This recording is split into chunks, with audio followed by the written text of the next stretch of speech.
I'll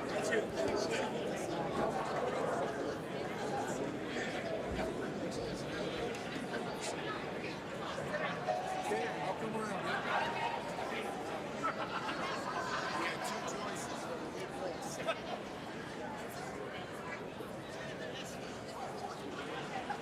You got a packed house?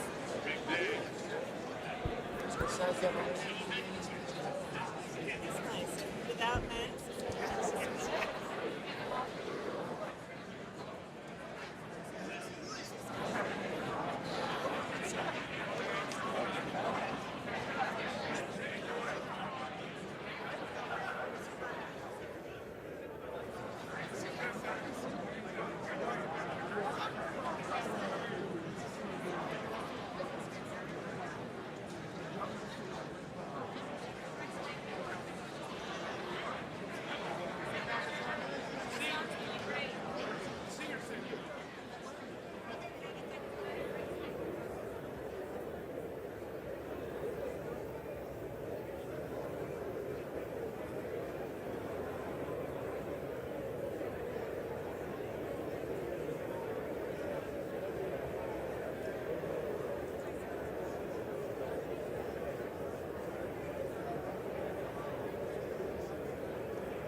The joint session will come to order.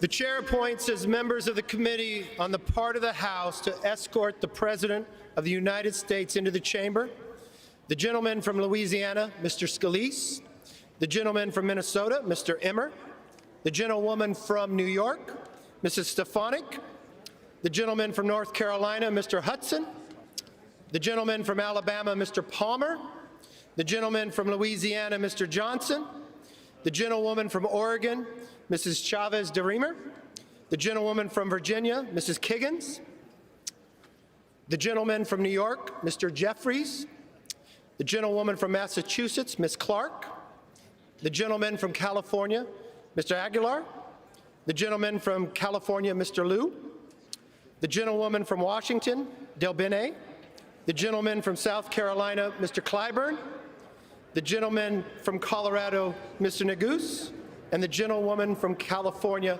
Mrs. Chu.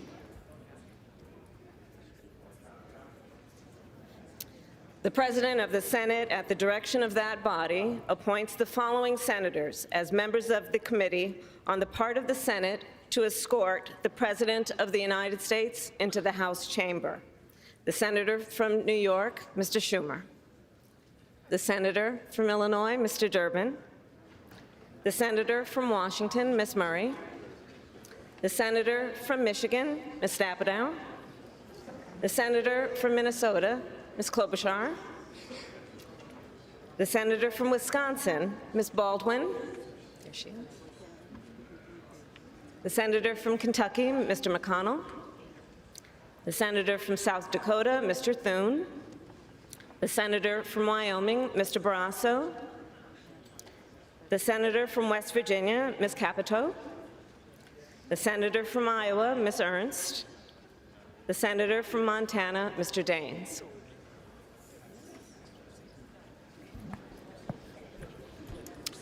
The members of the escort committee will exit the chamber through the lobby doors.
Mr. Speaker, the Dean of the Diplomatic Corps.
Speaker, the Chief Justice and Associate Justices of the Supreme Court.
Mr. Speaker, the President's Cabinet.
Mr. Speaker, the President of the United States.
Hello, hello, hello.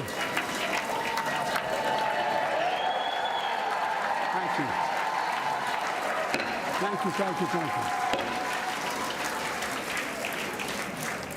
you. Members of Congress, I have the high privilege and the distinct honor to present to you the President of the United States.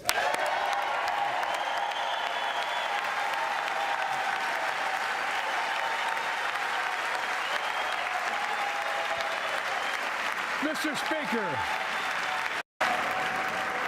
Thank you. You can smile. It's okay. Thank you, thank you, thank you. Thank you. Please.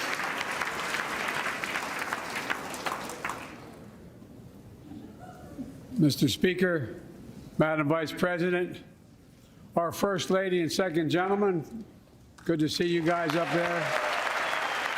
Members of Congress,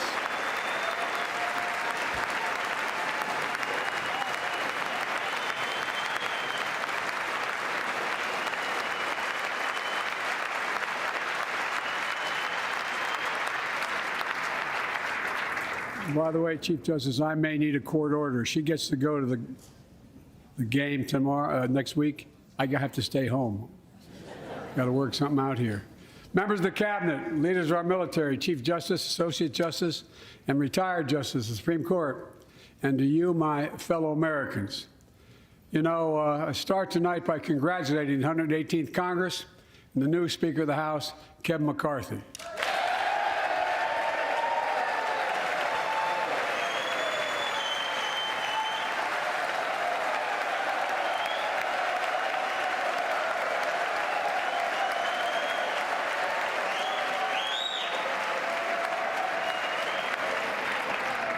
Speaker, I don't want to ruin your reputation, but I look forward to working with you. And I want to congratulate the new leader of the House Democrats, the first African-American minority leader in history, Hakeem Jeffries.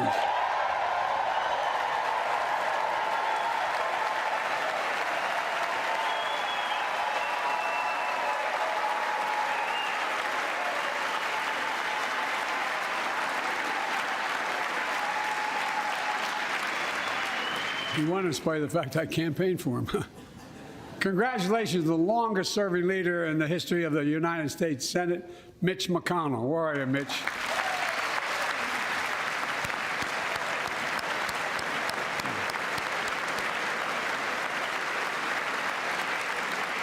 And congratulations to Chuck Schumer, another, another term as Senate Minority Leader. I think you. Only this time you have a slightly bigger majority, Mr. Leader. You're the majority leader. About that much bigger? Yeah. Well, I tell you what. I want to give special recognition to someone who I think is going to be considered the greatest speaker in the history of the House of Representatives, Nancy Pelosi.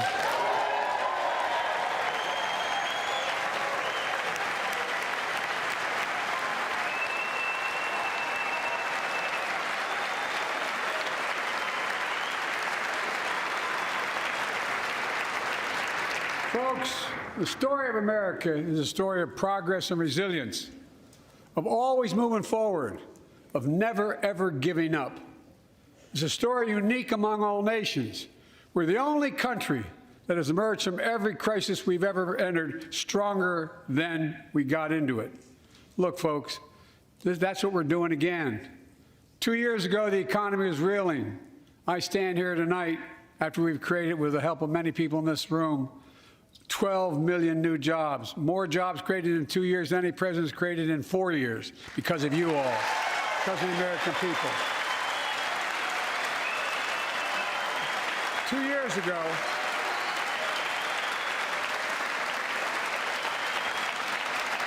and 2 years ago, COVID had shut down, our businesses were closed, our schools were robbed of so much, and today, COVID no longer controls our lives. And 2 years ago, democracy faced its greatest threats in the Civil War. And today, though bruised, our democracy remains unbowed and unbroken.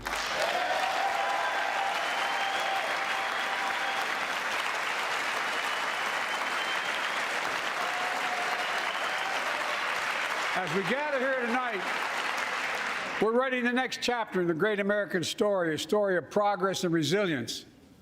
When world leaders ask me to define America, and they do, believe it or not, I say I can define it in one word, and I mean this: possibilities.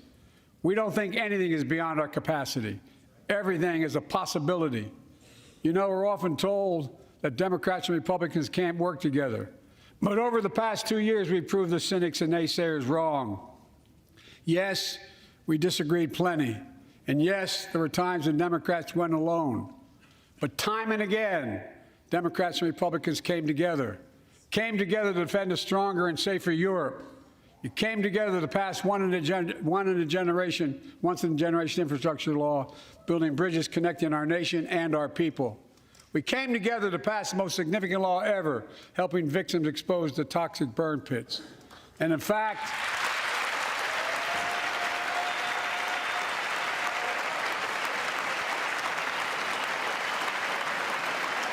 it was important.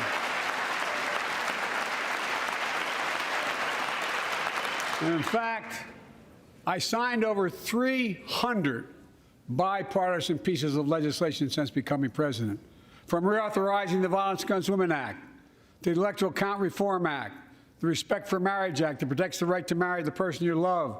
And to my Republican friends, if we could work together the last Congress, there's no reason we can't work together and find consensus on important things in this Congress as well. I think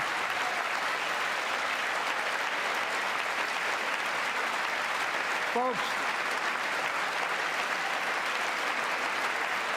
you all are as formed as I am, but I think the people sent us a clear message.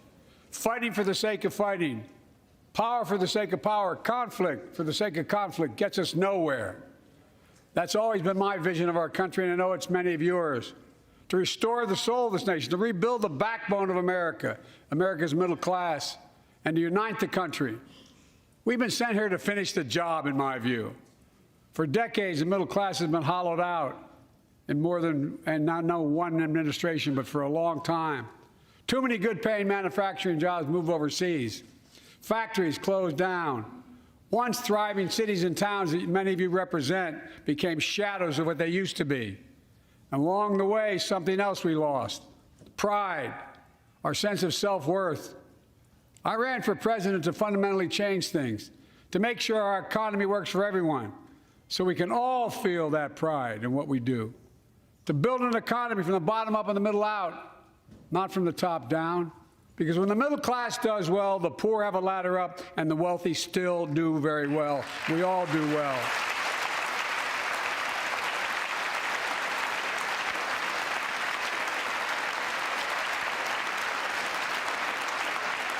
I know a lot of you always kid me for always quoting my dad, but my dad used to say, "Joey, a job's about a lot more than a paycheck." He really would say this. It's about a lot more than a paycheck. It's about your dignity. It's about respect. It's about being able to look your kid in the eye and say, "Honey, it's going to be okay," and mean it.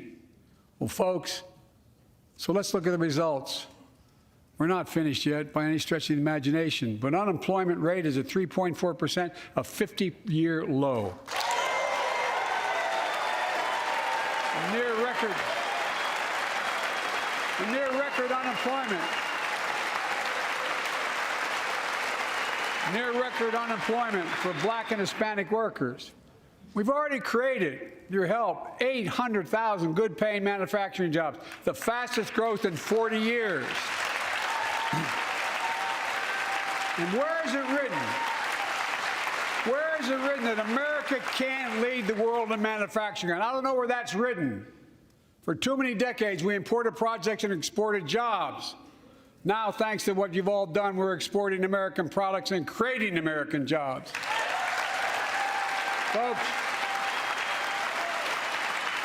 inflation has been a global problem because the pandemic disrupted our supply chains, and Putin's unfair and brutal war in Ukraine disrupted energy supplies as well as food supplies, blocking all that grain in Ukraine. But we're better positioned than any country on earth right now. But we have more to do. But here at home, inflation is coming down.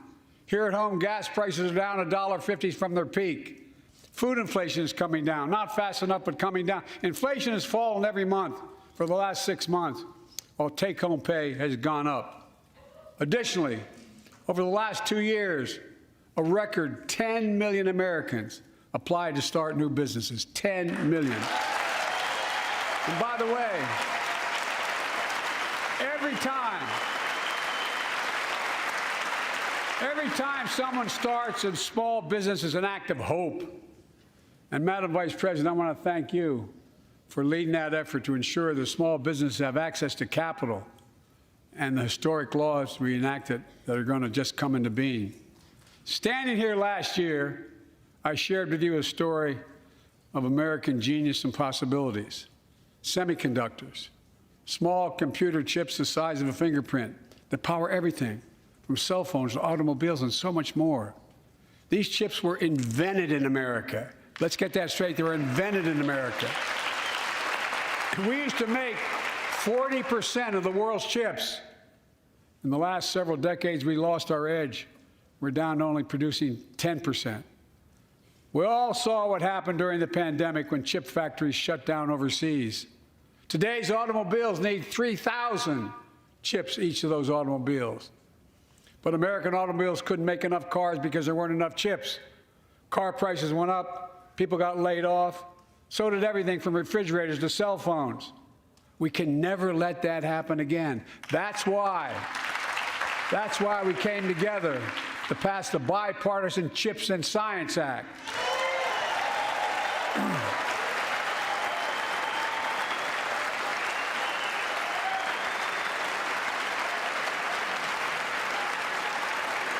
Folks, I know I've been criticized for saying this, but I'm not changing my view. We're going to make sure the supply chain for America begins in America. The supply chain begins in America. We've already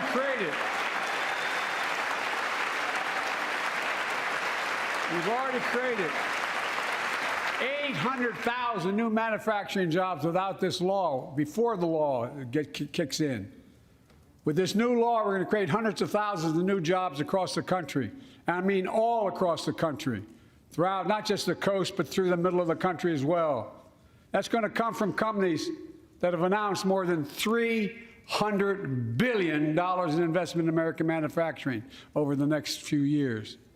Outside of Columbus, Ohio, Intel is building semiconductor factories on 1,000 acres, literally a field of dreams. It's going to create 10,000 jobs, that one investment, 7,000 construction jobs, 3,000 jobs in those factories once they're finished. They call them factories. Jobs paying an average of $130,000 a year, and many do not require a college degree.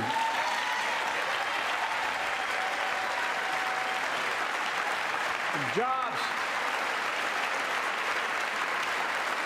Because we work together, these jobs where people don't have to leave home to search for opportunity. And it's just getting started. Think about the new homes, the small businesses, the medium-sized businesses. So much more that's going to be needed to support those 3,000 permanent jobs and the factories that are going to be built. Talk to mayors and governors, Democrats and Republicans, and they'll tell you what this means for their communities. We're seeing these field of dreams transform to the heartland. But to maintain the strongest economy in the world, we need the best infrastructure in the world. And folks, as you all know, we used to be #1 in the world in infrastructure. We've sunk to 13th in the world. The United States of America, 13th in the world in infrastructure, modern infrastructure. But now we're coming back because we came together and passed the bipartisan infrastructure law, the largest investment in infrastructure since President Eisenhower's interstate highway system.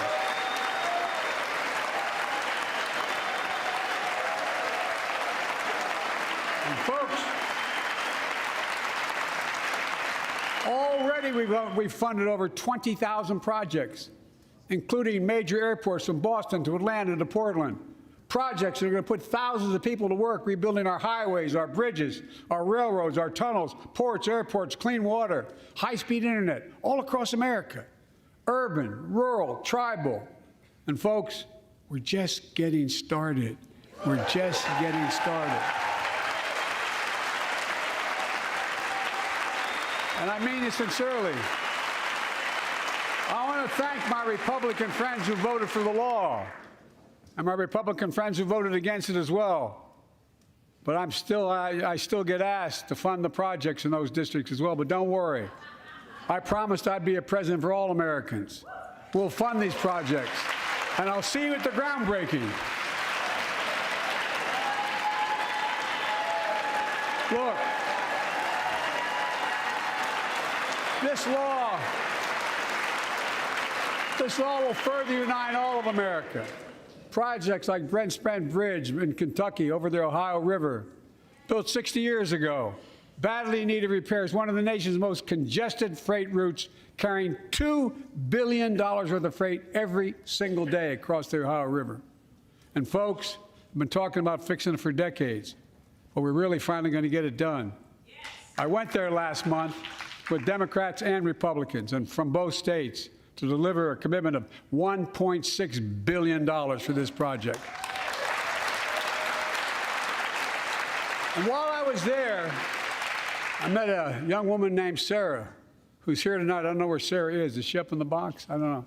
Sarah, how are you? Well, Sarah, for 30 years,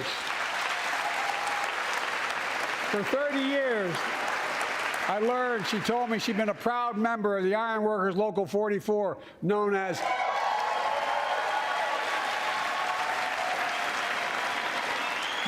the Cowboys in the Sky.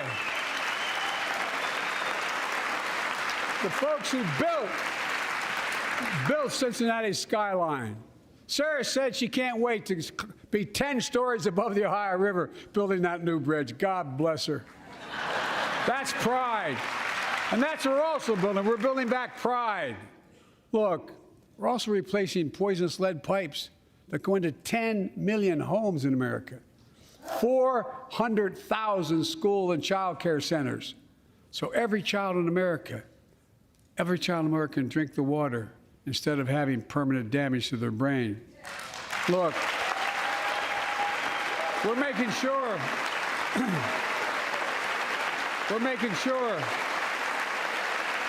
that every community in America has access to affordable high-speed internet. No parent should have to drive by McDonald's parking lot to help them do their homework online with their kids, which many thousands were doing across the country. And when we do these projects, and again, I get criticized for this, but I make no excuses for it, we're going to buy American. We're going to buy America. Folks,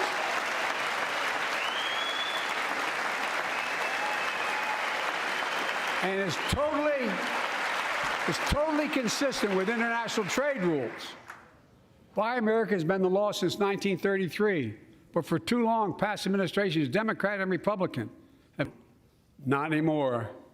Tonight, I'm announcing new standards that require all construction materials used in federal infrastructure projects to be made in America.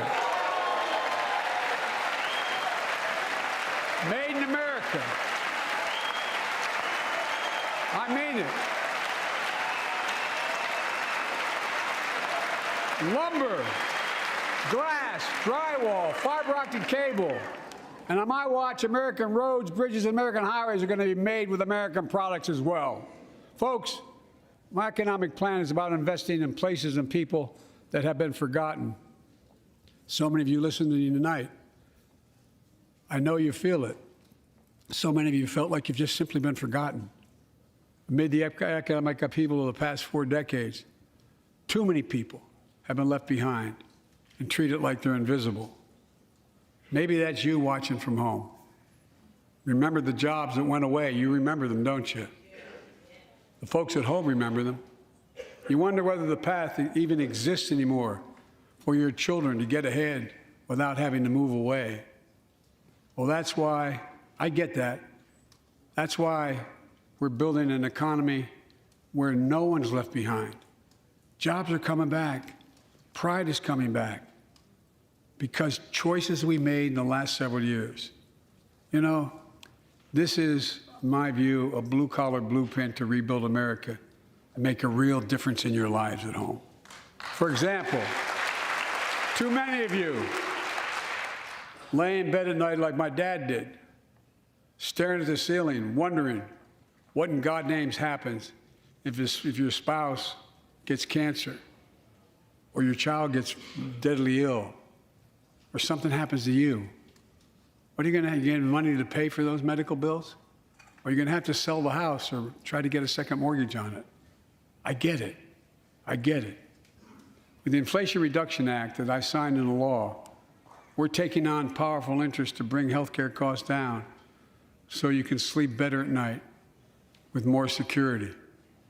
You know, we pay more for prescription drugs than any nation in the world. Let me say it again. We pay more for prescription drugs than any major nation on earth. For example, 1 in 10 Americans has diabetes. Many of you in this chamber do, and in the audience. But every day, millions need insulin to control their diabetes so they can literally stay alive. Insulin's been around for over 100 years. The guy who invented it didn't even patent it because he wanted it to be available for everyone. It cost the drug companies roughly $10 a vial to make that insulin. Package it and all, you may get up to $13.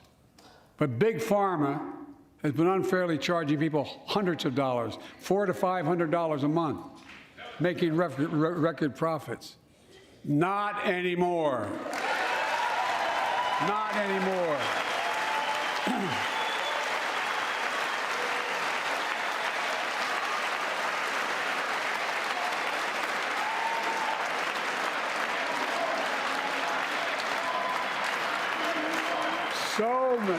So many things that we did are only now coming to fruition. We said we were doing this, and we said we passed the law to do it, but people didn't know because the law didn't take effect until January 1 of this year. We capped the cost of insulin at $35 a month for seniors on Medicare. People are just finding out. I'm sure you're getting the same calls I'm getting. Look, there are millions of other Americans who do not or are not on Medicare, including 200,000 young people with type 1 diabetes and need this insulin to stay alive. Let's finish the job this time. Let's cap the cost of insulin for everybody at $35.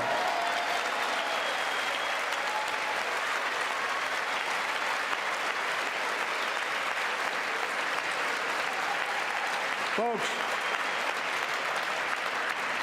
and Big Pharma's still going to do very well, I promise you all. I promise you they're going to do very well. This law also caps and won't even go into effect until 2025.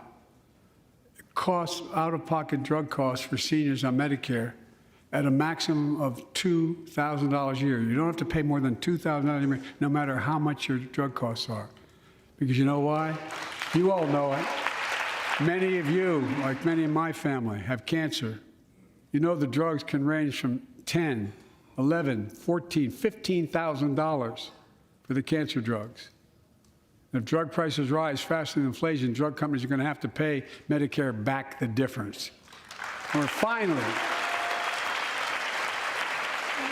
giving Medicare the power to negotiate drug prices. Bringing down prescription drug costs doesn't just save seniors money, it cuts the federal deficit by billions of dollars, by hundreds of billions of dollars. Because these prescription drugs are drugs purchased by Medicare to keep their commitment to the seniors. Well, guess what? Instead of paying $400 or $500 a month, you're paying $15. That's a lot of savings for the federal government. And by the way, why wouldn't we want that? Now, some members here are threatening, and I know it's not an official party position, so I'm going to exaggerate, but threatening to repeal the Inflation Reduction Act. As my coach, that's okay, that's fair. As my football coach used to say, lots of luck in your senior year.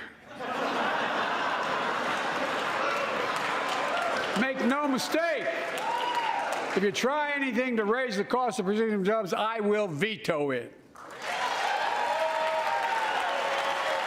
Look, I'm pleased to say that more Americans have health insurance now than ever in history.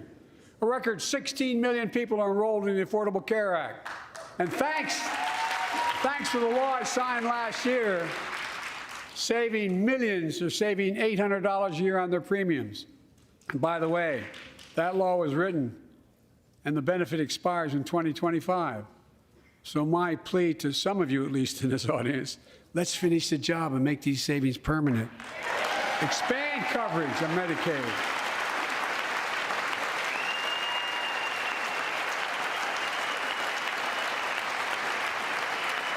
Look, the Inflation Reduction Act is also the most significant investment ever in climate change. Ever. Lowering utility bills, creating American jobs, leading the world to a clean energy future. I visited the devastating aftermath of record floods, droughts, storms, and wildfires from Arizona to Mexico to all the way up to the Canadian border. More timber has been burned, as I've observed from helicopters, than the entire state of Missouri. And we don't have global warming? Not a problem. In addition to emergency recovery, from Puerto Rico to Florida to Idaho, we're rebuilding for the long term. New electric grids that are able to weather major storms and not prevent those forest fires. Roads and water systems withstand the next big flood. Clean energy to cut pollution and create jobs in communities often left behind. We're going to build 500,000 electric vehicle charging stations installed across the country by tens of thousands of IBEW workers. And we're helping families save more than $1,000 a year with tax credits to purchase electric vehicles and efficient appliances, energy-efficient appliances. Historic conservation efforts to be responsible stewards of our land. Let's face reality. The climate crisis doesn't care if you're in a red or blue state. It's an existential threat. We have an obligation, not to ourselves, but to our children and grandchildren, to confront it. I'm proud of how America, at last, is stepping up to the challenge. We're still going to need oil and gas for a while. But guess what? No, we do. But there's so much more to do. We got to finish the job. And we pay for these investments in our future by finally making the wealthiest and biggest corporations begin to pay their fair share. Just begin.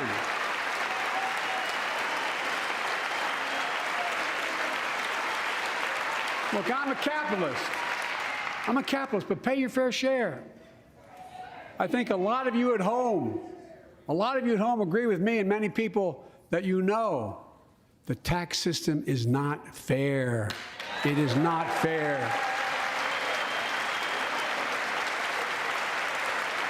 Look, the idea that in 2020, 55 of the largest corporations in America, the Fortune 500, made $40 billion in profits and paid zero in federal taxes? Zero? Folks, it's simply not fair. But now, because of the law I signed, billion-dollar companies have to pay a minimum of 15%. God love them. 15%. That's less than a nurse pays.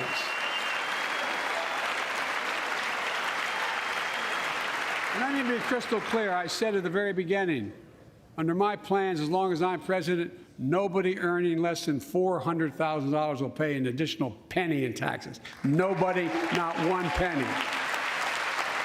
But let's finish the job. There's more to do. We have to reward work, not just wealth. Pass my proposal for the billionaire minimum tax. You know, there's 1,000 billionaires in America. It's up from about 600 in the beginning of the term. But no billionaire should be paying a lower tax rate than a school teacher or firefighter. I mean it. Think about it.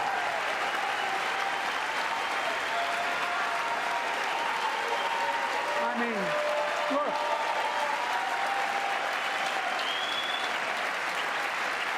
I know you aren't enthusiastic about that, but think about it. Think about it. Have you noticed Big Oil just reported its profits, record profits? Last year they made $200 billion in the midst of a global energy crisis. I think it's outrageous. Why? They invested too little of that profit to increase domestic production.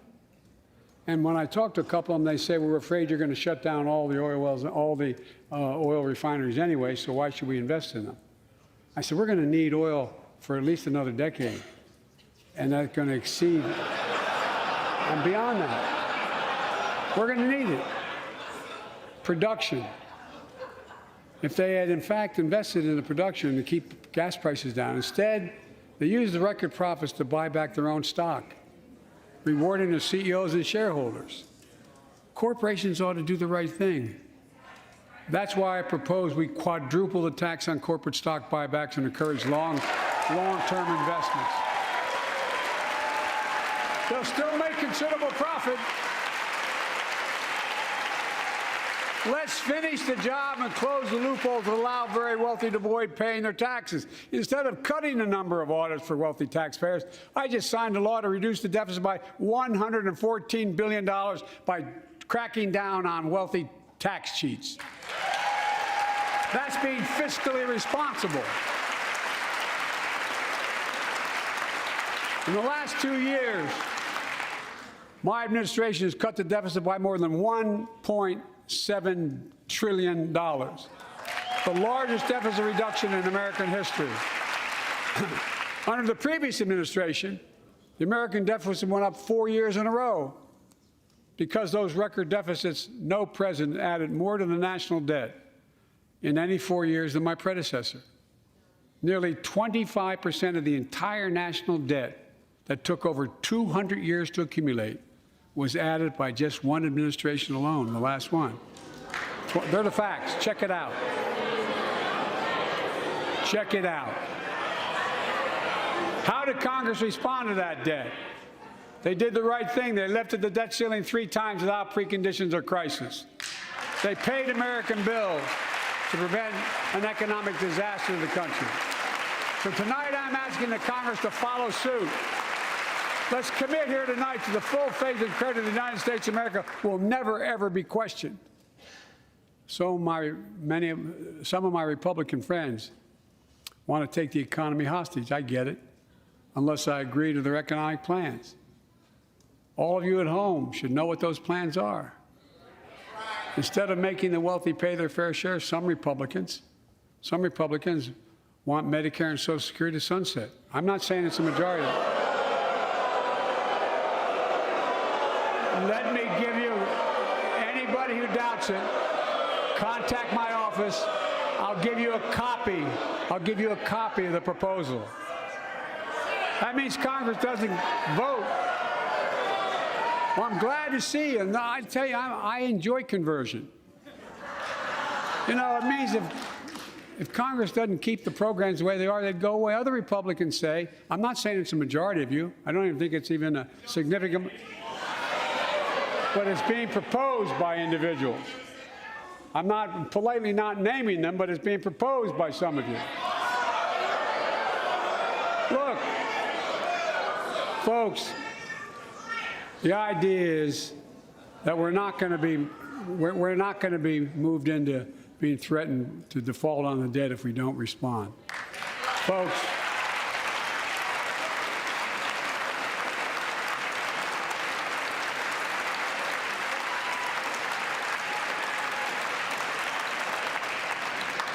Folks, as we all apparently agree, Social Security and Medicare is off the books now, right? They're not to be stopped. All right. I'm ready. We got unanimity.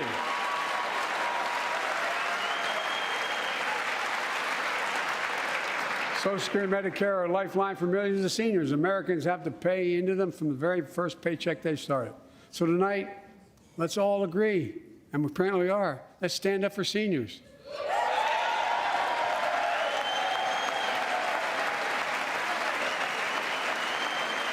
Stand up and show them. We will not cut Social Security. We will not cut Medicare.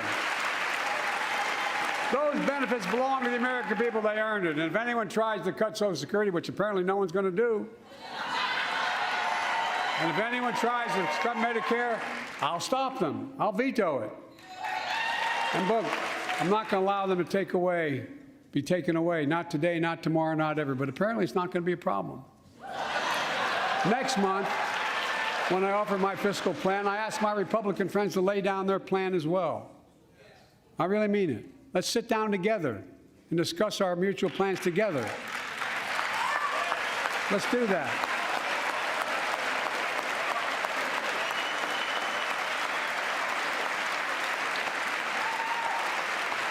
I can tell you, the plan I'm going to show you is going to cut the deficit by another $2 trillion. And it won't cut a single bit of Medicare or Social Security. In fact, we're going to extend the Medicare Trust Fund at least 2 decades, because that's going to be the next argument. How do we keep it solvent, right? Well, we'll not raise tax on anyone making under 400 grand, but we'll pay for it the way we talked about tonight, by making sure that the wealthy and big corporations pay their fair share. Look. Here's the deal. They aren't just taking advantage of the tax code. They're taking advantage of you, the American consumer. Here's my message to all of you out there. I have your back. We're already preventing Americans from receiving surprise medical bills, stopping $1 billion surprise bills per month so far. We're protecting seniors' life savings by cracking down on nursing homes that commit fraud, endanger patient safety, prescribe drugs that are not needed. Millions of Americans can now save thousands of dollars because they can finally get a hearing aid over the counter without a prescription. Look, capitalism without competition is not capitalism. It's extortion. It's exploitation. Last year, I cracked down with the help of many of you on foreign shipping companies that were making you pay higher prices for every good coming into the country. I signed a bipartisan bill that cut shipping costs by 90%, helping American farmers, businessmen, and consumers. Let's finish the job. Pass the bipartisan legislation to strengthen antitrust enforcement and prevent big online platforms from giving their own products an unfair advantage.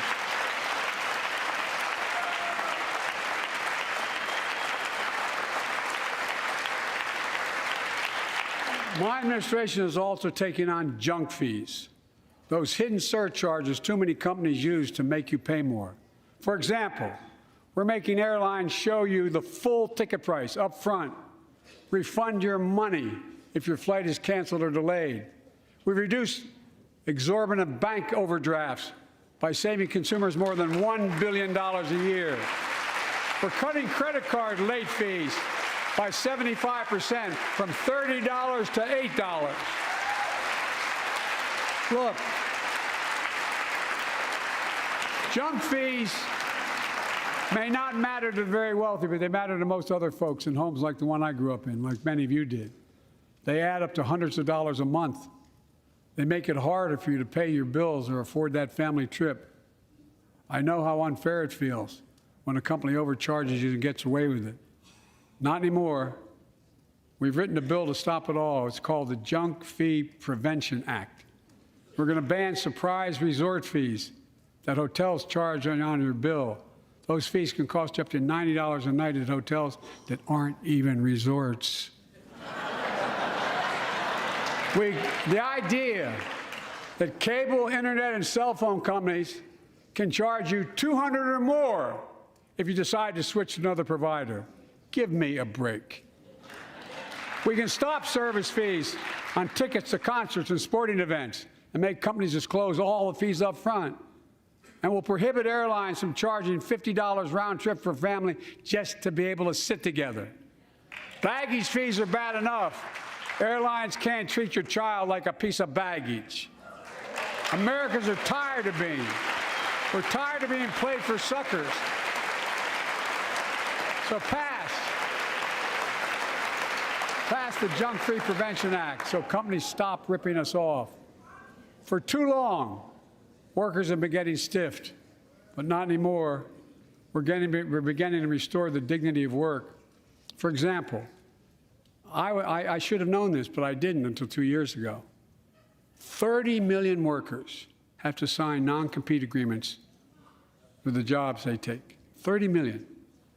So a cashier at a burger place can't walk across town and take the same job at another burger place and make a few bucks more. It just changed. But they just changed it because we exposed it. That was part of the deal, guys. Look it up. But not anymore. We're banning those agreements so companies have to compete for workers and pay them what they're worth.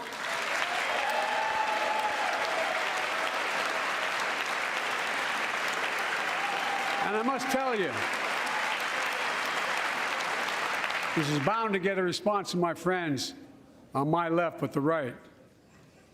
I'm so sick and tired of companies breaking the law by preventing workers from organizing. Pass the PRO Act, because business have a right, workers have a right to form a union. And let's guarantee all workers have a living wage. Let's make sure working parents can afford to raise a family with sick days, paid family medical leave, affordable child care. That's going to enable millions of more people to go and stay at work. And let's restore the full child tax credit, which gave tens of millions of parents some breathing room and cut child poverty in half to the lowest level in history. And by the way, when we do all these things, we increase productivity. We increase economic growth. So let's finish the job and get more families access to affordable, quality housing. Let's get seniors who want to stay in their homes the care they need to do so. Let's give more breathing room to millions of family caregivers looking after their loved ones. Pass my plan so we get seniors and people with disabilities the home care and services they need. And support the workers who are doing God's work. These plans are fully paid for, and we can afford to do them. Restoring the dignity of work means making education an affordable ticket to the middle class. You know, when we made public education, 12 years of it, universal in the last century, we made the best educated, best paid, we became the best educated, best paid nation in the world. But the rest of the world's caught up. It's caught up. Jill, my wife, who teaches full time, has an expression. I hope I get it right, kid. Any nation that out-educates us is going to out-compete us. Any nation that out-educates is going to out-compete us. Folks, we all know 12 years of education is not enough to win the economic competition of the 21st century. We want to have the best educated workforce. Let's finish the job by providing access to preschool for 3 and 4 years old. Studies show that children who go to preschool are nearly 50% more likely to finish high school and go on to earn a 2- or 4-year degree, no matter their background they came from. Let's give public school teachers a raise.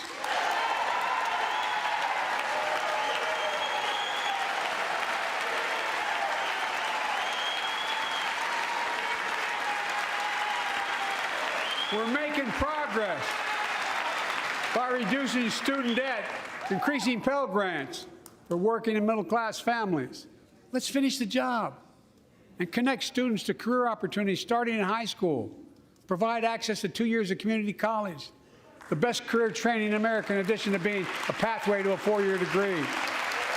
Let's offer every American a path to a good career, whether they go to college or not.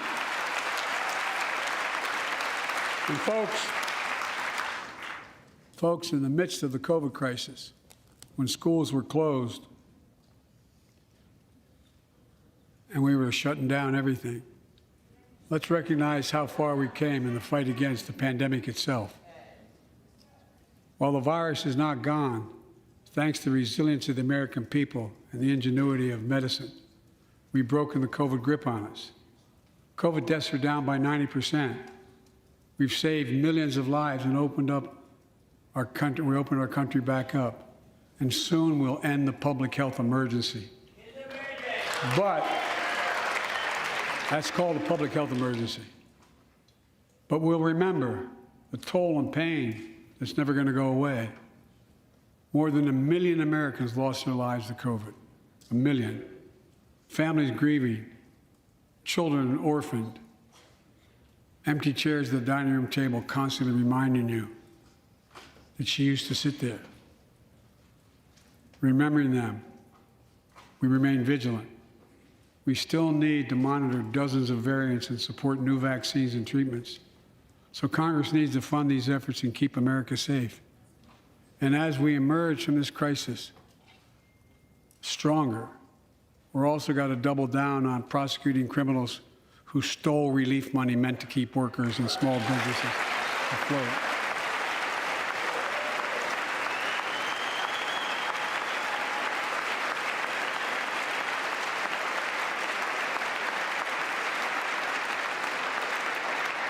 Before I came to office, you remember, during that campaign, the big issue was about inspector generals who would protect taxpayers' dollars who were sidelined. They were fired. Many people said we don't need them. And fraud became rampant. Last year, I told you the watchdogs are back. Since then, we've recovered billions of taxpayers' dollars. Now let's triple the anti-fraud strike force going after these criminals, double the statute of limitations on these crimes, and crack down on identity fraud by criminal syndicates stealing billions of dollars from the American people. And the data shows that for every dollar we put into fighting fraud, the taxpayers get back at least 10 times as much. It matters. It matters. Look, COVID left its scars, like the spike in violent crime in 2020, the first year of the pandemic. We have an obligation to make sure all people are safe.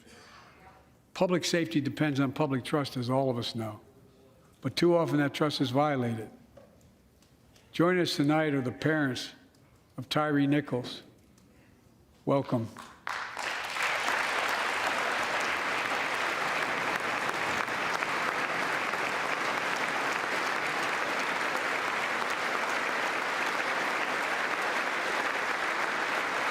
We had to bury Tyree last week. As many of you personally know, there's no words to describe the heartache or grief of losing a child. But imagine if you lost that child at the hands of the law. Imagine having to worry whether your son or daughter came home from walking down the street, or playing in the park, or just driving a car. Most of us in here have never had to have the talk that brown and black parents have had to have with their children. Bo, Hunter, Ashley, my children, I never had to have the talk with them.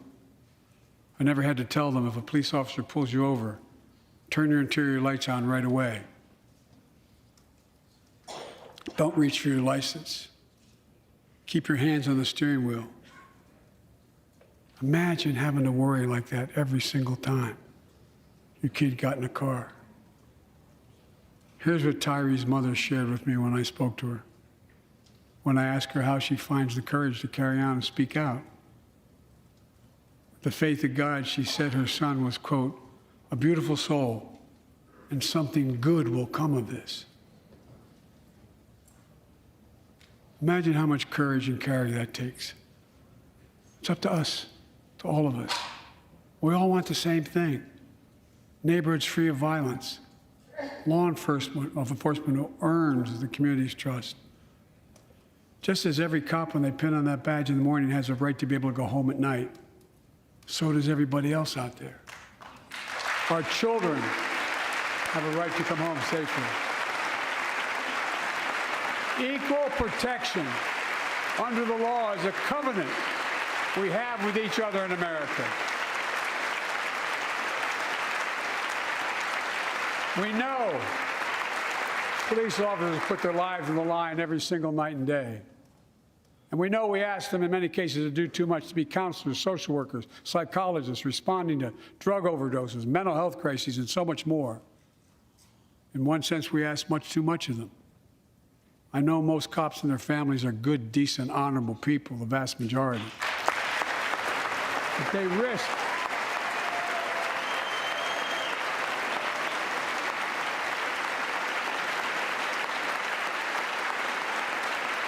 and they risk their lives every time they put that shield on. But what happened to Tyree in Memphis happens too often. We have to do better. Give law enforcement the real training they need. Hold them to higher standards. Help them succeed in keeping us safe. We also need more first responders and professionals to address the growing mental health, substance abuse challenges. More resources to reduce violent crime and gun crime. More community intervention programs. More investment in housing, education, and job training. All this can help prevent violence in the first place. And when police officers or police departments violate the public trust, they must be held accountable. With the support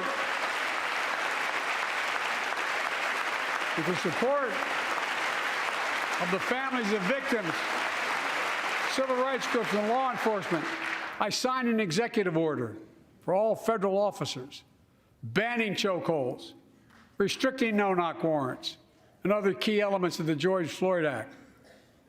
Let's commit ourselves to make the words of Tyler's mom true. Something good must come from this. Something good. And all of us,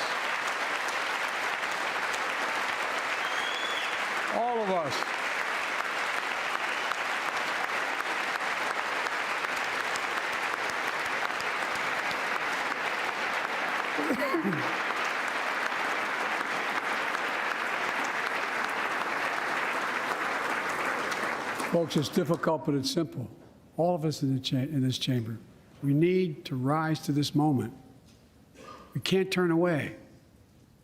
Let's do what we know in our hearts that we need to do.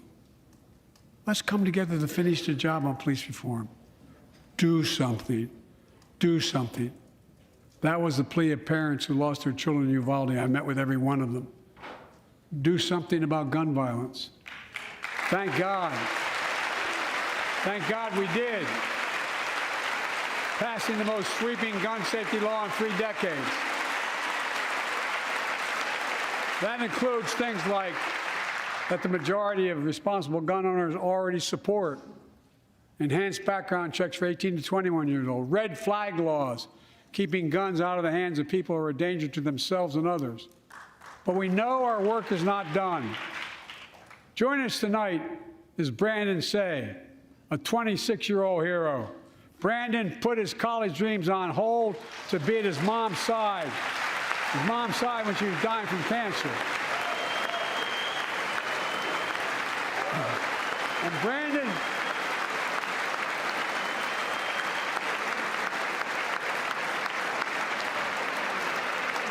now works at the dance studio started by his grandparents. And 2 weeks ago, during the Lunar New Year celebrations, he heard the studio door close, and he saw a man standing there pointing a semi-automatic pistol at him. He thought he was going to die, but he thought about the people inside. And in that instant, he found the courage to act and wrestled a semi-automatic pistol away from the gunman who had already killed 11 people in another dance studio. 11. He saved lives. It's time we do the same. Ban assault weapons now. Ban them now. Once and for all.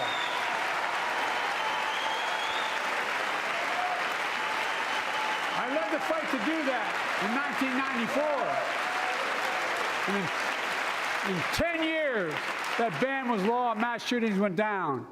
After we let it expire in the Republican administration, mass shootings tripled. Let's finish the job and ban these assault weapons. And let's also come together on immigration. Make it a bipartisan issue once again.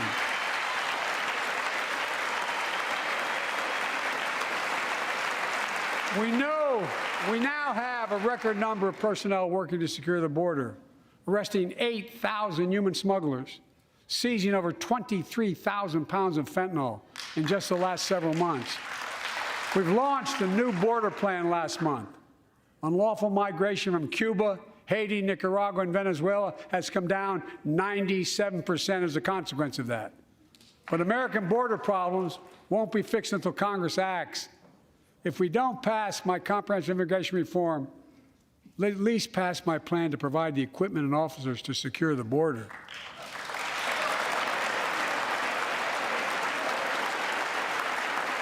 And a pathway to citizenship for dreamers, those on temporary status, farm workers, essential workers.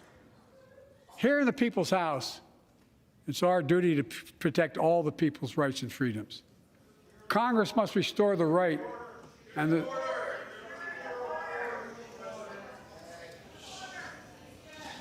Congress must restore the right that was taken away in Roe v. Wade and protect Roe v. Wade.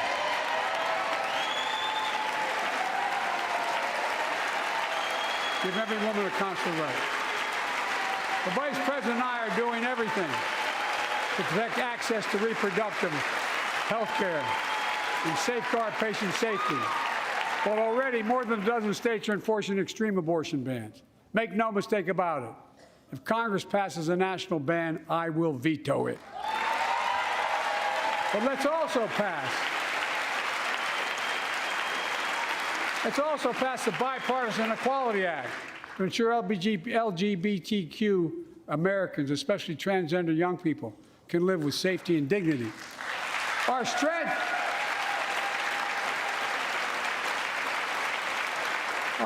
is not just the example of our power, but the power of our example. Let's remember the world's watching. I spoke in this chamber 1 year ago, just days after Vladimir Putin unleashed his brutal attack against Ukraine. A murderous assault, evoking images of death and destruction Europe suffered in World War II. Putin's invasion has been a test for the ages, a test for America, a test for the world. Would we stand for the most basic of principles? Would we stand for sovereignty? Would we stand for the right of people to live free of tyranny? Would we stand for the defense of democracy?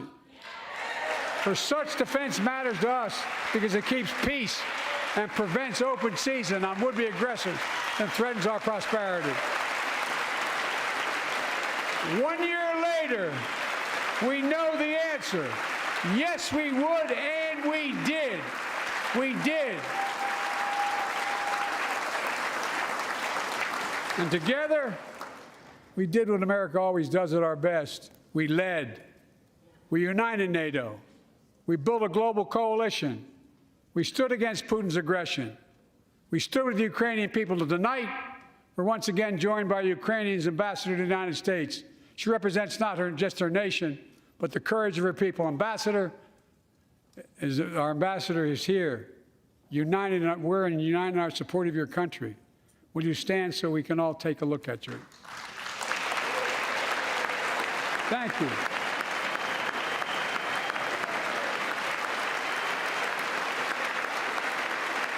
Because we're going to stand with you as long as it takes.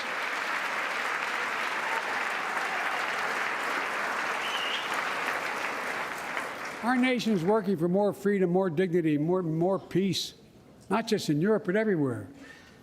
Before I came to office, the story was about how the People's Republic of China was increasing its power and America was failing in the world. Not anymore.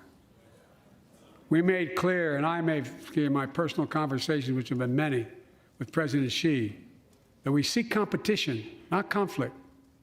But I will make no apologies that we're investing to make America stronger, investing in American innovation and industries that will define the future that China intends to be dominating, investing in our alliances and working with our allies to protect advanced technologies so they will not be used against us, modernizing our military to safeguard stability and deter aggression. Today, we're in the strongest position in decades to compete with China or anyone else in the world. Anyone else in the world. And I'm committed.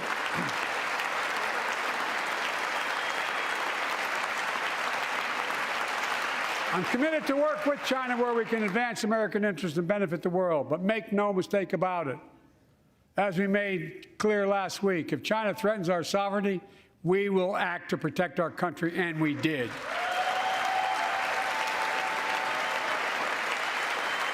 Look, let's be clear.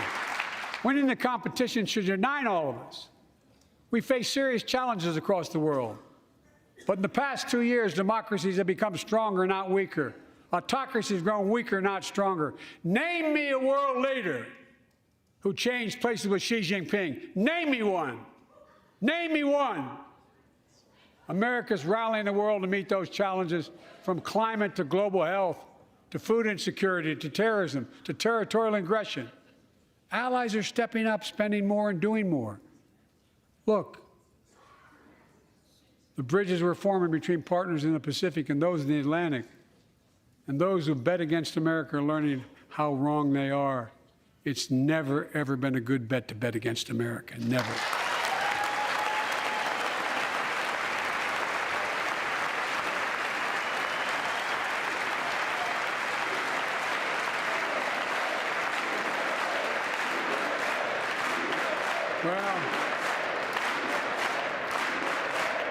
Well, when I came to office, most assured that bipartisanship assumed was impossible, but never believed it.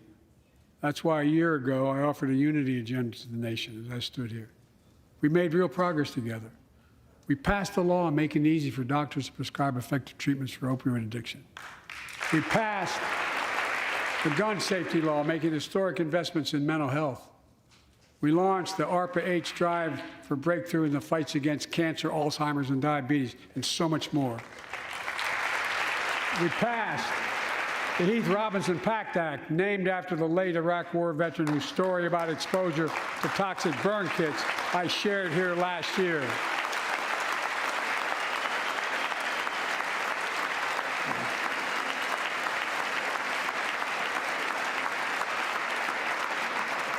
I understand something about those burn pits, but there's so much more to do. We can do it together. Joining us tonight is a father named Doug from Newton, New Hampshire. He wrote Jill, my wife, a letter, and me as well, about his courageous daughter, Courtney. A contagious laugh, his sister's best friend, her sister's best friend. He shared a story all too familiar to millions of Americans and many of you in the audience. Courtney discovered pills in high school. It spiraled into addiction and eventually death from a fentanyl overdose. She was just 20 years old. Describing the last 8 years without her, Doug said, "There's no worse pain." Yet their family has turned pain to purpose, working to end the stigma and change laws. He told us he wants to start a journey toward American recovery. Doug, we're with you. Fentanyl is killing more than 70,000 Americans a year.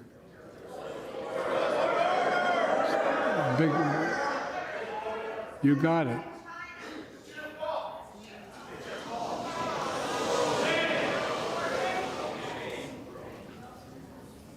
So let's launch a major surge to stop fentanyl production and the sale and trafficking, with more drug detection machines, inspection cargo, stop pills and powder at the border.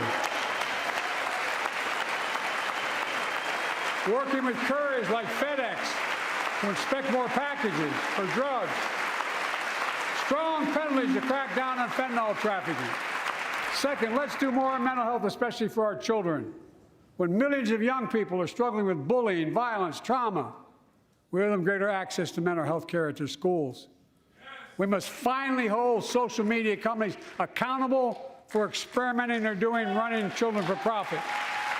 It's time to pass bipartisan legislation to stop big tech from collecting personal data on our kids and teenagers online, ban targeted advertising to children, and impose stricter limits on the personal data that companies collect on all of us. Third, let's do more to keep this nation's one truly sacred obligation to equip those we send into harm's way and care for them and their families when they come home. Job training, job placement for veterans and their spouses as they come to return to civilian life. Helping veterans afford the rent because no one should be homeless in America, especially someone who served the country.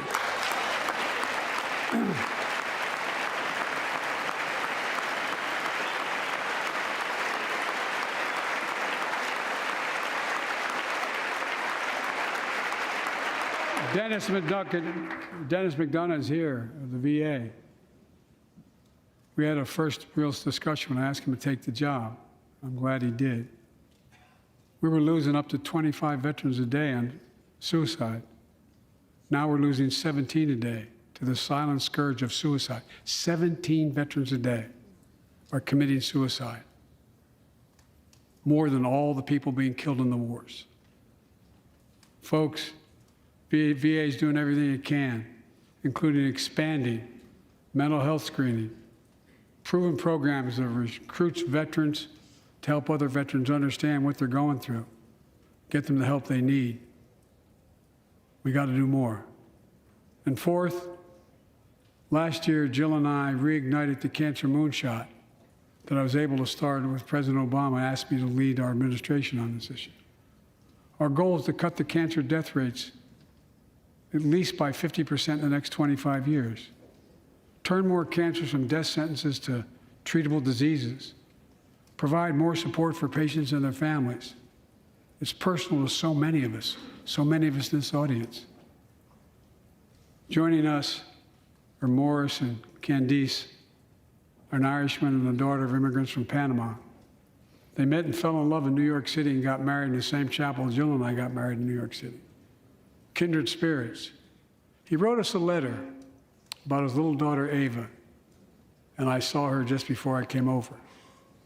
She was just a year old when she was diagnosed with rare kidney disease, cancer. After 26 blood transfusions, 11 rounds of radiation, 8 rounds of chemo, 1 kidney removed, giving a 5% survival rate. He wrote how in the darkest moments he thought, if she goes, I can't stay. Many of you have been through that as well. Jill and I understand that like so many of you. And he read Jill's book describing our family's cancer journey and how we tried to steal moments of joy where we could with Bo. For them, that glimmer of joy was the half smile of their baby girl. It meant everything to them. They never gave up hope. Little Ava never gave up hope. She turns 4 next month. They just found out Ava's beating the odds, is on her way to being cured of cancer. And she's watching from the White House tonight if she's not asleep already. For the lives we can save.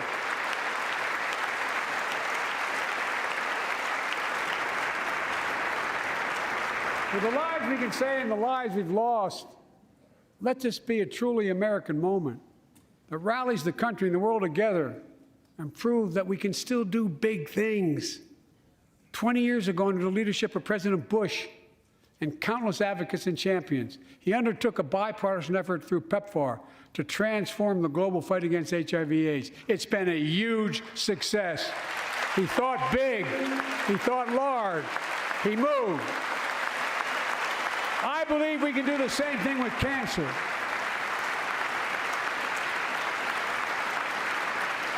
Let's end cancer as we know it.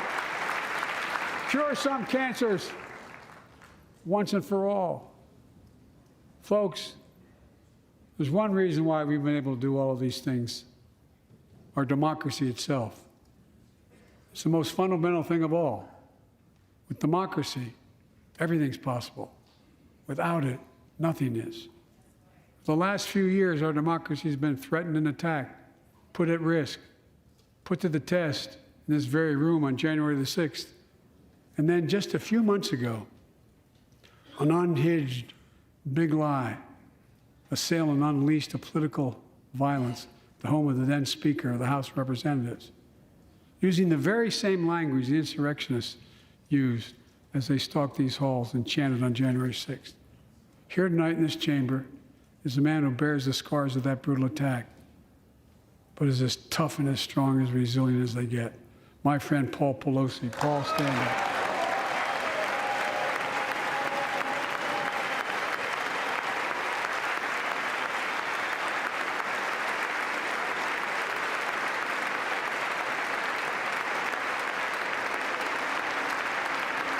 that such a heinous act should have never happened. We must all speak out. There's no place for political violence in America. We have to protect the right to vote, not suppress the fundamental right. Honor the results of our elections, not subvert the will of the people. We have to uphold the rule of law and restore trust in our institutions of democracy. And we must give hate and extremism in any form no safe harbor.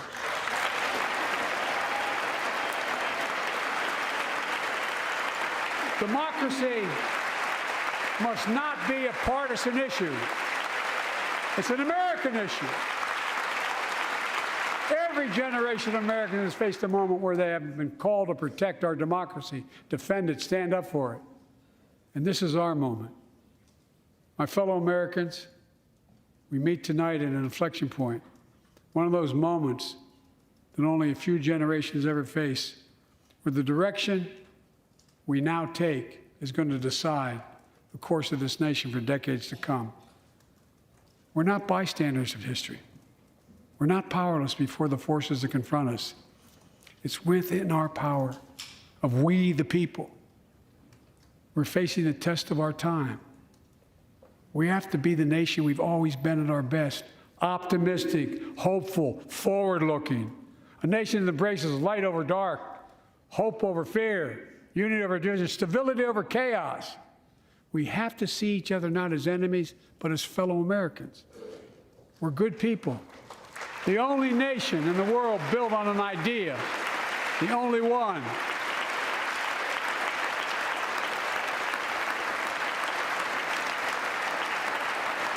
Other nations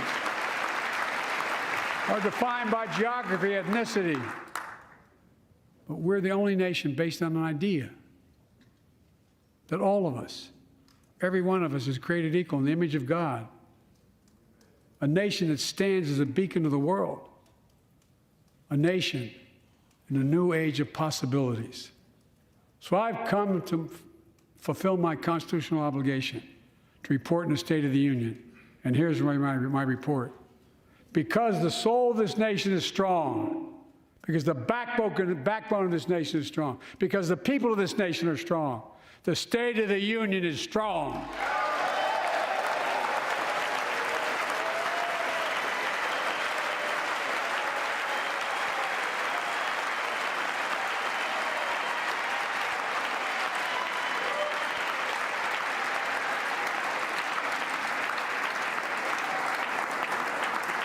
I'm not new to this place.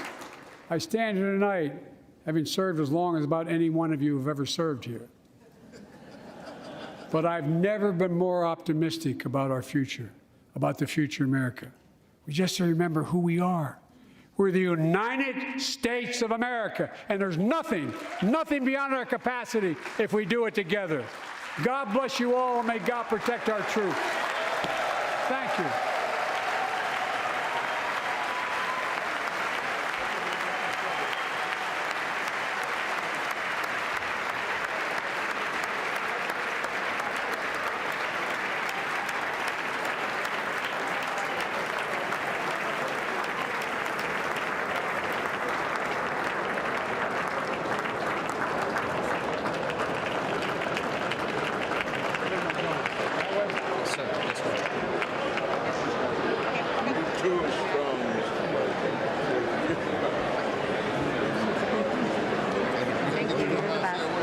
Mr. President, great speech, sir. Thank you. It's absolutely amazing. I know the guys that play my son, Bo.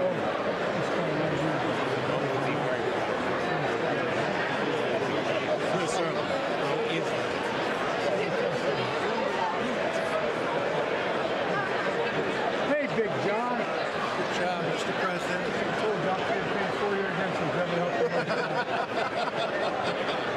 Good times.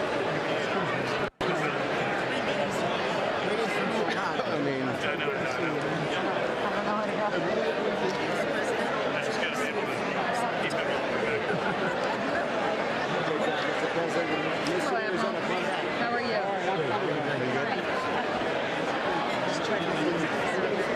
You know this guy behind me? Come on, son. Yeah, right.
got guns as big as my thighs.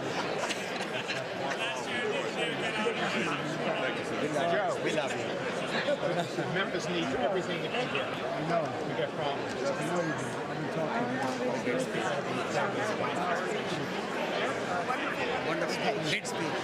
Sorry. Sorry you guys had to sit there. I apologize. Nice to see you, Mr. President.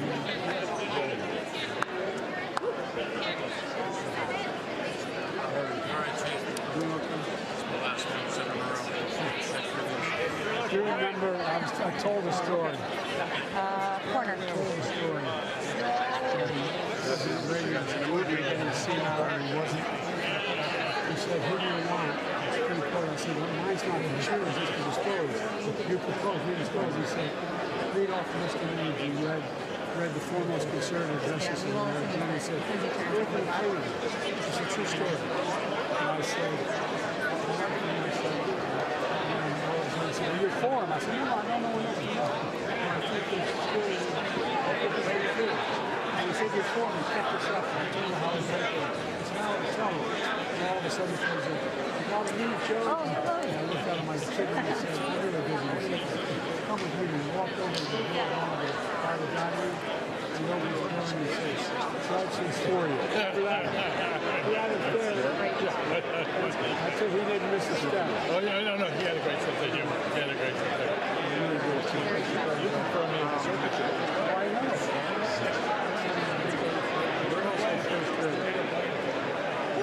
Serious, Mr. President, thank you for your comments on the bill. Yeah, that's right. I know. We have to. I've got so many restrictions. By the way, you need 54 of those vehicles, executive vehicles. We got 15 that are funded. Thank you, pal. Sorry. Mr. President, very powerful. Very powerful. I don't know how we're going to do it. We'll try.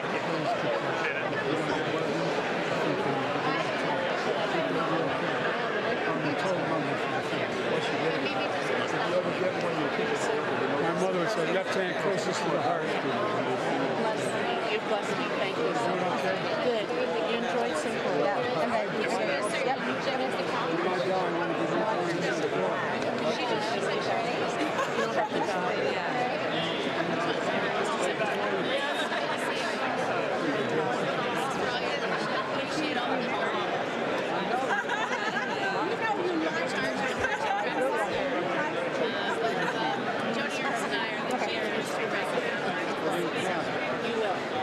How are you? Good to see you. This is Kate Vasquez from New Mexico, and I know it's great. And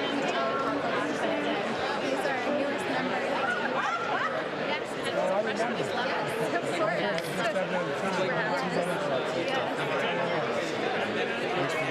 him, it's great. My youngest went to Brock, and my oldest went to Brock. He's much smaller. Every wanted more bigger size and more diverse. Very excited. So far, so good. Just great. I'll tell him. No call. A note. You have to talk to send him a note.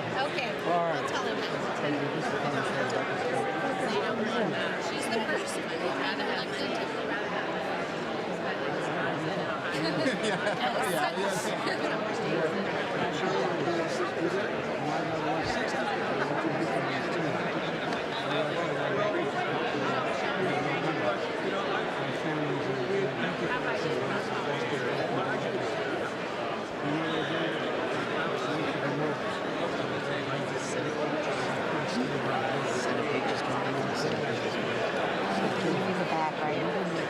Looking for me. I know, but I don't.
don't tell the guy from West Virginia that. I've got one too. I understand.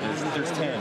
There's 10. It's a pleasure to always you too, sir. Thank you. Mr. President, Good to see you. fired up, ready to go. Well, every time I see this guy, I wonder who his haberdasher is. I want to know where he gets his suits.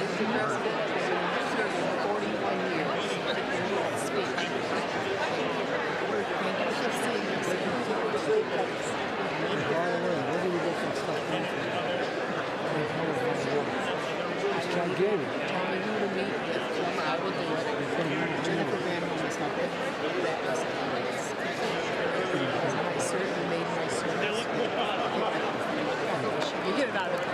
How are you? You made us. Well, thank you. We're getting our picture taken. Oh, We got a first-rate photographer here. My housemate, Brittany Patterson. Oh, is that right? Freshman, yes, we live All right. thank you for what you talked about around the opioid epidemic, and you made us all so proud. You did a fantastic job. Well, you're trying to say that. I was worried it was just too long. Thank you. Thank you for talking about cancer. Cancer survivors. We really can do so much of a focus. Really terrific, forceful, just substantive. Thank you, Mr. President, for signing the matter. We're going to go from 130,000 prescribers of buprenorphine to 1.1 million. That's hope for the addicted. It really is. It was masterful. It's a legacy beyond belief. That's because of you. Mr. President, I just have to tell you, you got a bunch of crowds of Republicans want to shake your hand. I'm going to make sure Long Island, sir. Good to see you. Where in Long Island? East End, Suffolk County, sir. Long Island. You ever been to Long Island? It's magnificent. I used to live in Garden City. Just a little bit west of me, sir, but you're welcome back anytime. All right, man. You got your money behind me? Nope, all good. Okay, I just want to make this point. This was a bring it on speech. I'm going to run across America with this speech and this thing about American progress. And I think if we lean in, we'll get the Republican and the journalists and police reform and get this done in the first 3 months. I think so too. I'm praying for that because it's an opportunity. We're going to get it done. Thank you. Thank you so much for your words. They speak exactly to my constituents in my district, and I know that they're really going to appreciate it. What's your district in Cleveland? 8th District of Colorado, northeast suburbs of Denver, and goes Northeast. into Greeley, which is a rural community.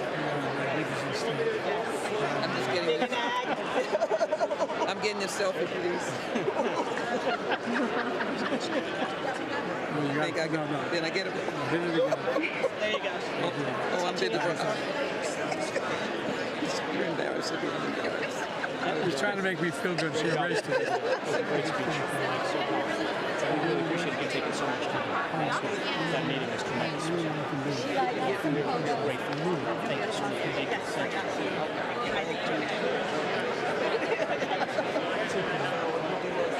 You got it.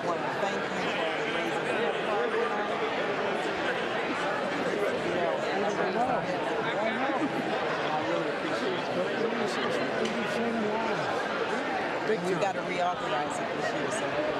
Right. I mean, Mr. President, that was a strong speech, sir. And we're still working to get the mom of us here. We're not going to give up, sir. Thank you, sir.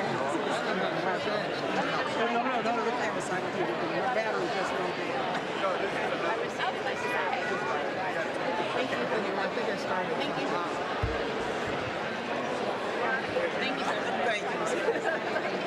Appreciate it. Mr. President, good to see you again. Absolutely. You called my mom. yes. She sent you you just need so thank you. Oh, you're good. Flip it around. I know. Can I get a selfie? And I want you to meet Mark Mono. You didn't do that with me. The National Prayer Breakfast. Way to go. You got a card together. You got to get. You know. No, but seriously, I got a bunch of good ones with me when we came to visit you guys the other day. Mental health, raised by a mother diagnosed with mental health.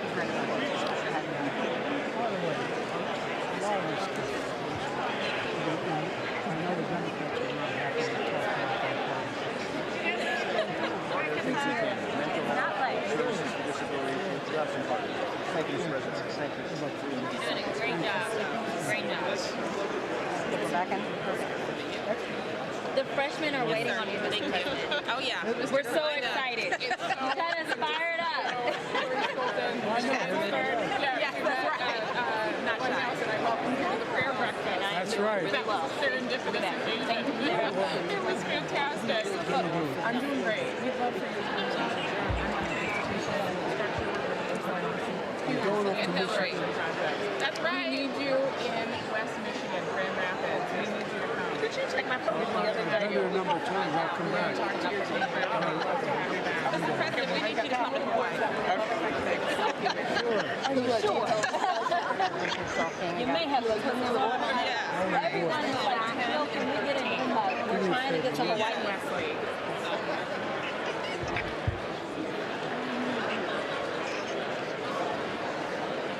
Oh, okay.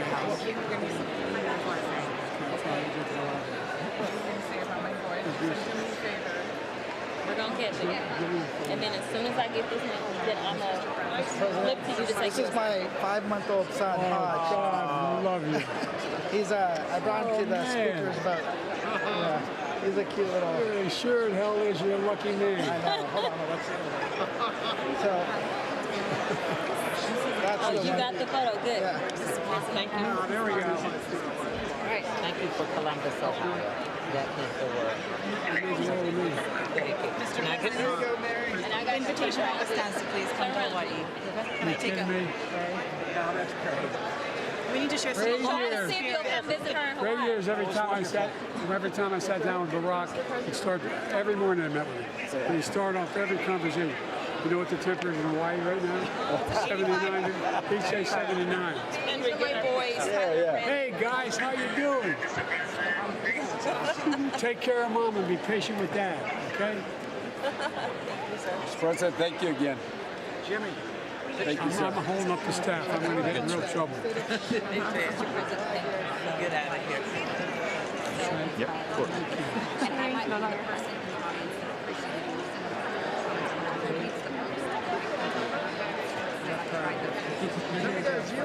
People get angry. They feel like they're being used. So true. So anything I can do to help support that effort, I will.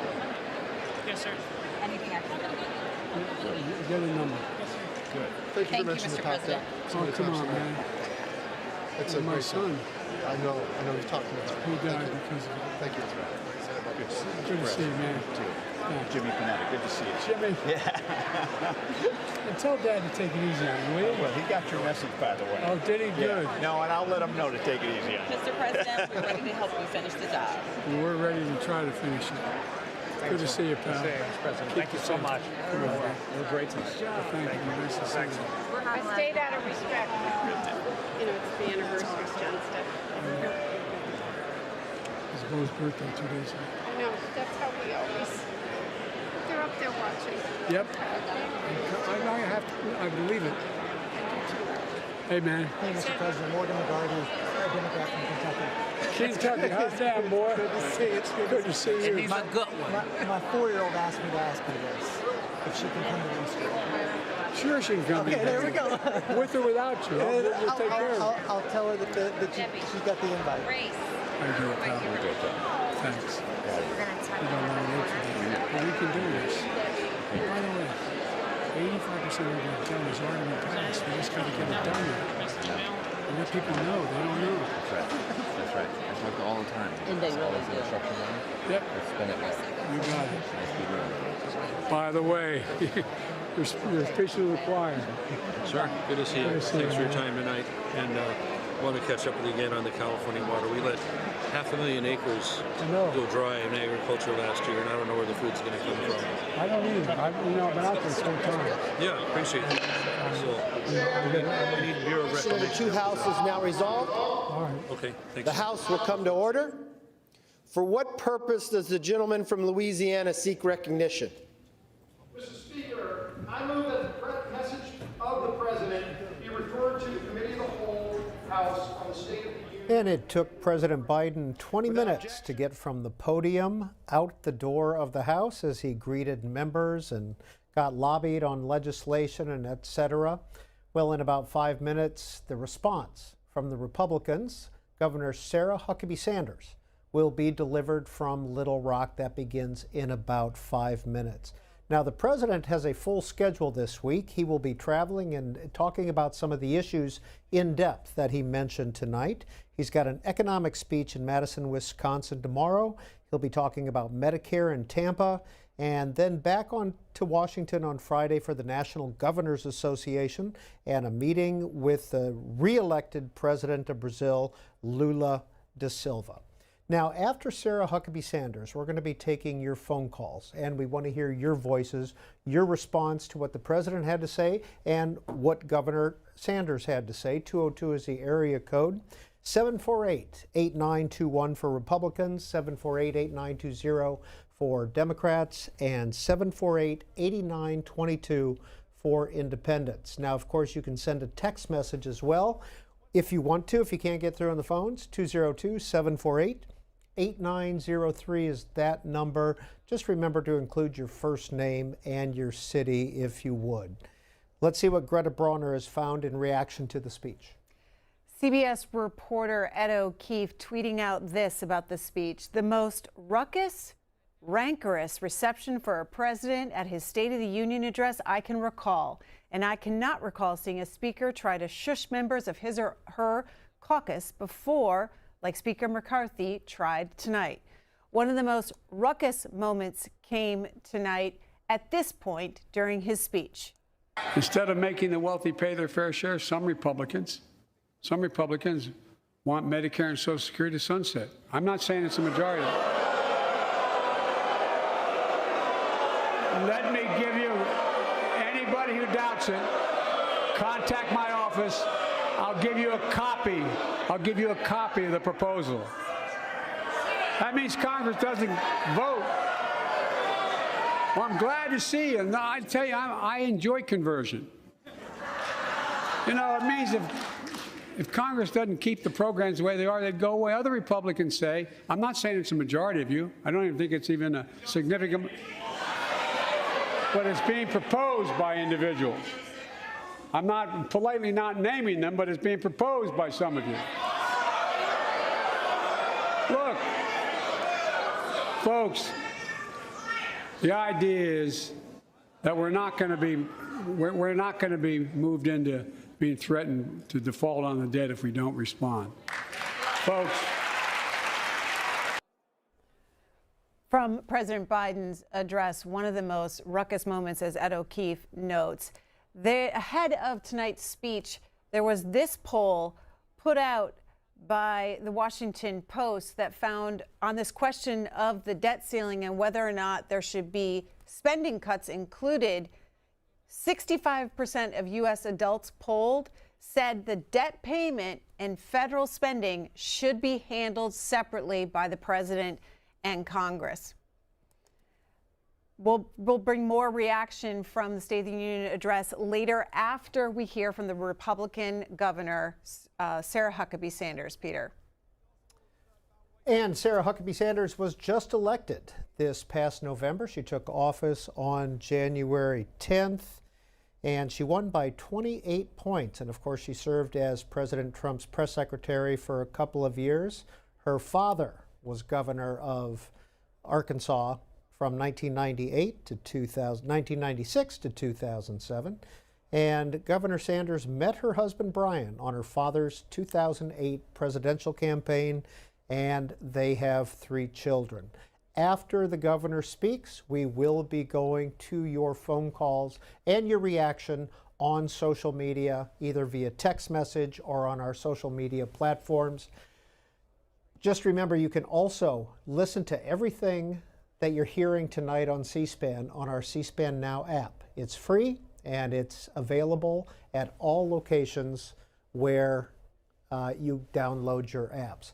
That is the Governor's Mansion in Little Rock, where Sarah Huckabee Sanders will be speaking from in just a minute. Here she is. 4, 3. Good evening. I'm Sarah Huckabee Sanders. Being a mom to 3 young children taught me not to believe every story I hear. So forgive me for not believing much of anything I heard tonight from President Biden. from out-of-control inflation and violent crime to the dangerous border crisis and threat from China. Biden and the Democrats have failed you. They know it, and you know it.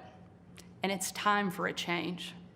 Tonight, let us reaffirm our commitment to a timeless American idea that government exists not to rule the people, but to serve the people. Democrats want to rule us with more government control, but that's not who we are. America is the greatest country the world has ever known because we're the freest country the world has ever known, with a people who are strong and resilient. 5 months ago, I was diagnosed with thyroid cancer.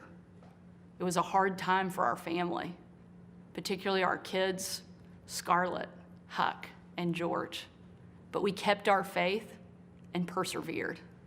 Thanks to exceptional doctors here in Arkansas, a successful surgery, and the grace of God, I am cancer-free. Through it all, I couldn't help but think about my mom. She was 20 years old and in her first year of marriage when she was diagnosed with spinal cancer. The doctors told her she might not live, and if she did live, they said she'd never walk again. And if she did walk, she'd definitely never have children. The daughter she was told she'd never have was just sworn in as the new governor of Arkansas and is speaking to you tonight. Adversity and fear of the unknown can paralyze us, but faith propels us to charge boldly ahead. We can't stand still in the face of great challenges. You and I were put on this earth for such a time as this, to charge boldly ahead. I'll be the first to admit, President Biden and I don't have a lot in common. I'm for freedom, he's for government control. At 40, I'm the youngest governor in the country, and at 80, he's the oldest president in American history. I'm the first woman to lead my state, and he's the first man to surrender his presidency to a woke mob that can't even tell you what a woman is. In the radical left's America, Washington taxes you and lights your hard-earned money on fire. But you get crushed with high gas prices, empty grocery shelves, and our children are taught to hate one another on account of their race, but not to love one another or our great country. Whether Joe Biden believes this madness or is simply too weak to resist it, his administration has been completely hijacked by the radical left. The dividing line in America is no longer between right or left. The choice is between normal or crazy. It's time for a new generation of Republican leadership. Upon taking office just a few weeks ago, I signed executive orders to ban CRT, racism, and indoctrination in our schools, eliminate the use of derogatory term Latinx in our government, repealed COVID orders, and said never again to authoritarian mandates and shutdowns. Americans want common sense from their leaders, but in Washington, the Biden administration is doubling down on crazy. President Biden inherited the fastest economic recovery on record, the most secure border in history, cheap, abundant, homegrown energy, fast rising wages, a rebuilt military, and a world that was stable and at peace. But over the last 2 years, Democrats destroyed it all. Despite Democrats' trillions in reckless spending and mountains of debt, we now have the worst border crisis in American history. As a mom, my heart breaks for every parent who has lost a son or daughter to addiction. 100,000 Americans a year are now killed from drug overdoses, largely from fentanyl pouring across our southern border.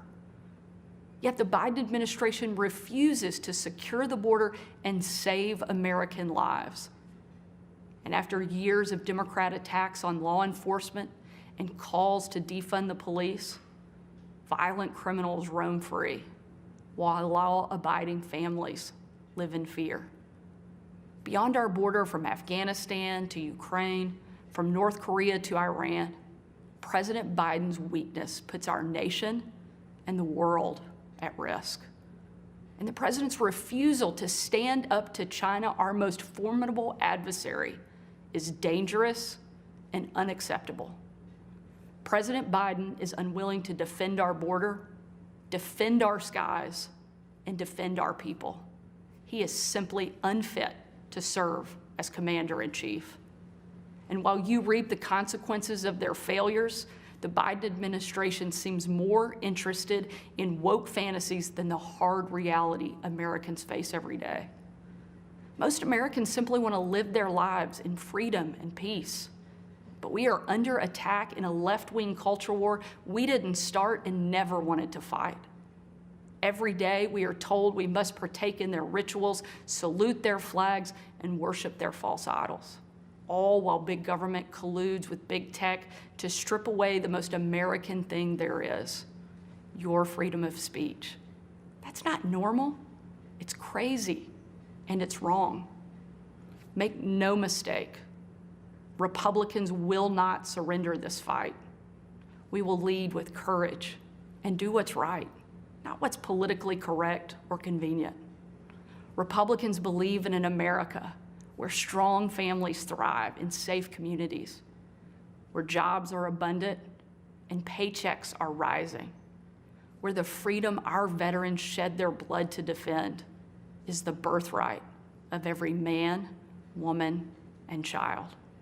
These are the principles Republican governors are fighting for, and in Washington, under the leadership of Senate Republicans and Speaker Kevin McCarthy, we will hold the Biden administration accountable. Down the street from where I sit is my alma mater, Little Rock Central High. As a student there, I will never forget watching my dad, Governor Mike Huckabee, and President Bill Clinton hold the doors open to the Little Rock Nine. Doors that 40 years earlier had been closed to them because they were Black. Today, those children once barred from the schoolhouse are now heroes memorialized in bronze at our State House. I'm proud of the progress our country has made, and I believe giving every child access to a quality education, regardless of their race or income, is the civil rights issue of our day. Tomorrow, I will unveil an education package that will be the most far-reaching, bold, conservative education reform in the country. My plan empowers parents with real choices, improves literacy and career readiness, and helps put a good teacher in every classroom by increasing their starting salary from one of the lowest to one of the highest in the nation. Here in Arkansas and across America, Republicans are working to end the policy of trapping kids in failing schools and sentencing them to a lifetime of poverty. We will educate, not indoctrinate our kids, and put students on a path to success. It's time for a new generation to lead. This is our moment. This is our opportunity. A new generation born in the waning decades of the last century, shaped by economic booms and stock market busts, forged by the triumph of the Cold War and the tragedy of 9/11. A generation brimming with passion and new ideas to solve age-old problems. A generation moored to our deepest values and oldest traditions, yet unafraid to challenge the present order and find a better way forward. If we seize this moment together, America can once again be the land of the free and the home of the brave. During my 2.5 years at the White House, I traveled on every foreign trip with the president. A trip I will never forget was on December 25th of 2018. My husband Brian and I had just cleaned up wrapping paper that was shoved into every corner of our house. thanks to our 3 kids. When I had to walk out on my own family's Christmas, unable to tell them where I was going that night, because the place I'd be traveling was so dangerous, they didn't want anybody to know that the president was going to be on the ground, even for a few hours. We boarded Air Force One in complete and total darkness. There were no lights on the plane, no lights on the runway. Our phones and computers shut down and turned in. We were going completely off the grid. Nearly 12 hours later, in the pitch black of night, we landed in the war-torn part of Western Iraq. It was again a similar scene. No lights on the plane, no lights on the runway. The only thing you could see was coming from about a mile away in a dining hall where hundreds of troops who were in the fight against ISIS had gathered expecting to celebrate Christmas with senior military leadership from around the region. They had absolutely no idea that the president and first lady were about to walk into that room. And when they did, it was a sight and a scene and a sound I hope I never forget. The room erupted.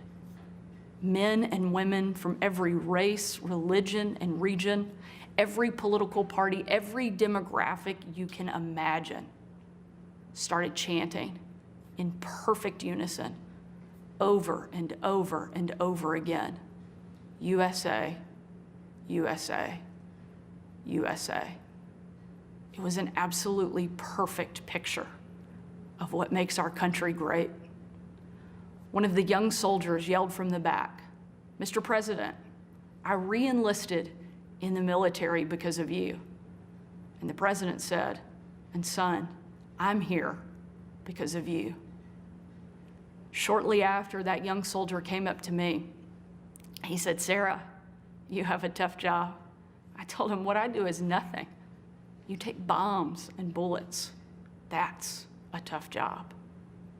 And in a moment that I know I'll cherish for the rest of my life, that soldier reached up and he pulled the Brave Rifles patch he wore on his shoulder, and he placed it into my hand, a sign of ultimate respect.